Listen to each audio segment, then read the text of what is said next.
C'est ce 12 mai 2022 que se clôture la 21e édition du Forum Indamba Mining Investing. Cette conférence visait à discuter sur l'avenir du secteur minier en Afrique. Pendant 4 jours, les participants à ces assises ont réfléchi sur les opportunités à saisir pour que les ressources minières profitent aux populations africaines.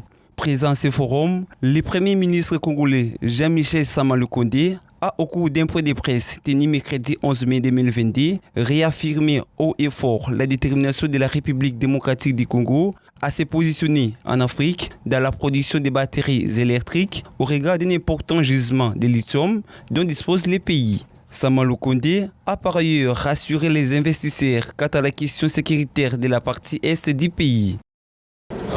Premièrement, nous pensons que nous avons l'un des gisements les plus importants au monde en termes de lithium, et c'est pour ça que nous voulons nous positionner dans la fabrication des batteries et plus loin des voitures électriques. Maintenant, sur la sécurisation, c'est un travail continu que nous devons faire. En tant que gouvernement, et selon la première mission qui nous a été donnée par son Excellence Monsieur le Président de la République, Félix Antoine Tshisekedi, c'est bien la sécurisation du territoire national, particulièrement à l'est du pays. Le Premier ministre dit avoir pris des dispositions nécessaires à ce qui concerne l'exploitation artisanale des minerais, la protection des enfants et des femmes enceintes dans les carrières minières.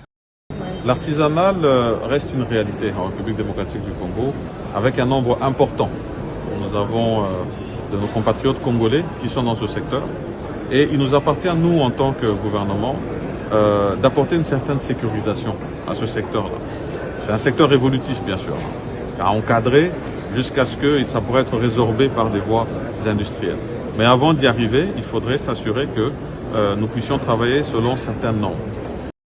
Ouvert lundi 9 mai 2022 à Cape Town, en Afrique du Sud, sous le thème « Évolution de l'exploitation minière en Afrique, investir dans la transition énergétique et les économies ». La République démocratique du Congo souhaite depuis des années exploiter les méthanes que contiennent les lacs Kivu pour produire de l'électricité. L'arrivée de nouveaux partenaires américains, tunisiens et koweïtiens au pays pourrait changer la donne. Les Rwandais voisins a depuis longtemps exploité cette ressource, mais la RDC ne parvient pas jusqu'à ce jour. Pourtant, les experts restent convaincus que le pays est capable de développer une industrie gazière.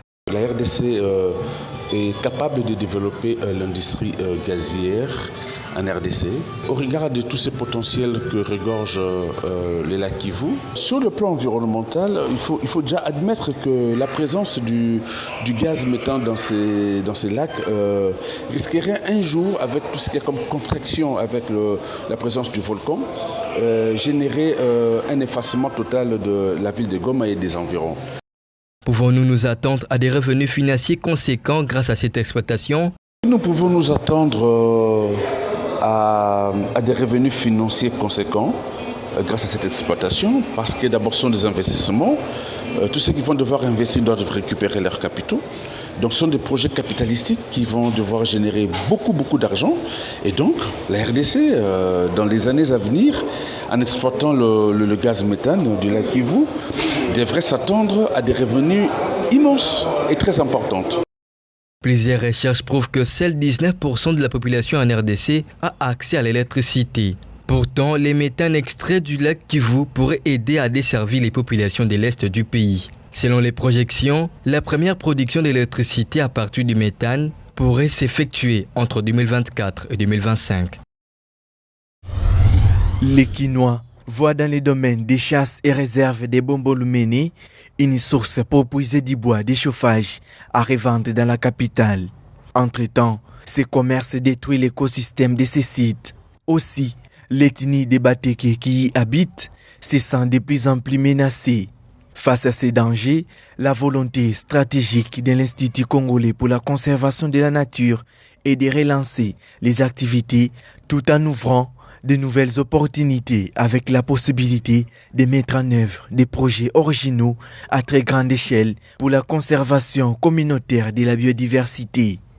Le corridor écologique des Bateke ou CEBAT est une initiative qui a été prise à partir du domaine de la Bombolumene, qui est en fait une aire protégée qui est située dans la province de Kinshasa et se trouve être au milieu d'un corridor de très grande taille. Le dessin du corridor que je vous décris est fait par les éléments naturels, géologiques et écologiques. En partenariat scientifique avec les RAIFT, l'ICCN a mis en place les concepts corridor écologique des Bateke. Ces projets visent à définir et à animer une hyper protégée de 350 km de long et 100 km de large, allant de la frontière de l'Angola au sud jusqu'aux bordures nord du territoire de Kwamut, province de Maïndombe. On met en place un réseau d'1 millier de villages qui deviendront des villages intelligents, Mboka et Amayele. Et dans chacun des villages, on dédie 200, 300, 400, 500 hectares à faire de l'agroforesterie, c'est-à-dire de combiner de l'agriculture alimentaire avec de la forestation à destination justement climatique, bois, énergie, etc.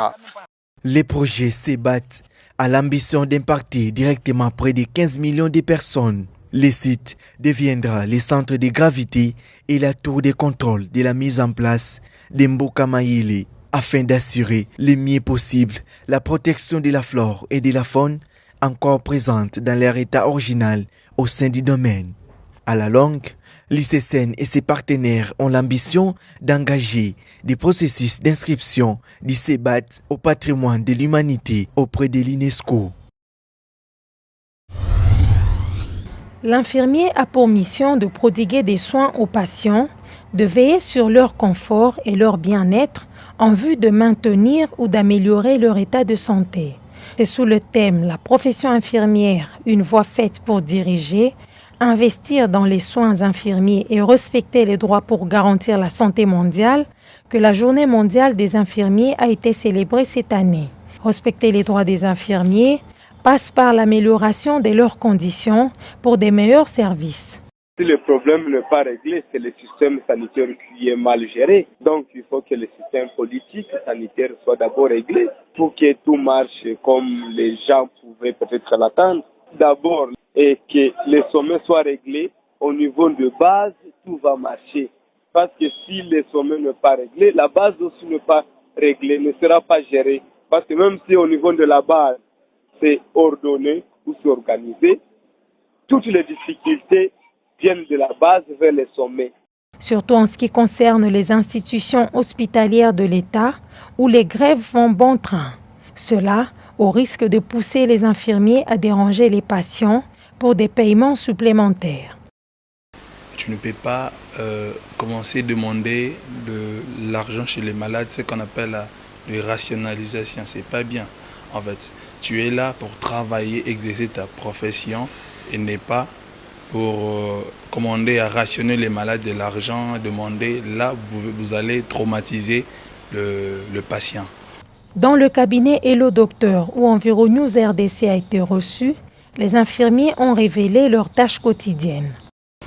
À mon arrivée, dès que j'arrive à Hello Docteur, la première des choses, j'entrais, je pars m'échanger et puis je vais arranger les médicaments. S'il n'y a pas de médicaments, je vais faire la réquisition et j'arrange.